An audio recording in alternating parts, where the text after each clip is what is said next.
What's good, y'all? You know we got to start the morning with the do-rag on. And you know, at the do-rag, we put the bonnet on. Put the bonnet, throw the shower on, get the hot water on, cold water a little bit too. You know, get right. You know, right in the morning, I like to get the face clean. Use a little skincare. I use this brand called Verse. Ooh, ooh, ooh.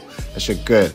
Put a little oil in my hair. You know, pat it down, pat down, pat down, pat down. Put a little, you know, eye cream action. Make sure the eyes look good. Get a little drip on. You know what I'm wearing. You know it's not water head to toe. Come on, you see the boy. And now the boy, you know where he's got to go? He's got to go to the manufacturer. So your boy hops in the car. Brand new whip. Just hopped in. Struggled a little bit. It's okay, though.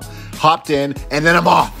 Look, I teleported to the manufacturers. You see I'm here looking at all the glasses. Look at this, y'all. Just look at all this drip.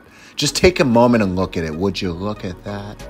Look at the details. Just look at, oh my gosh. All right, so, you know, I had to stop looking. I actually had to start getting back to work because this stuff, I had to pack it up.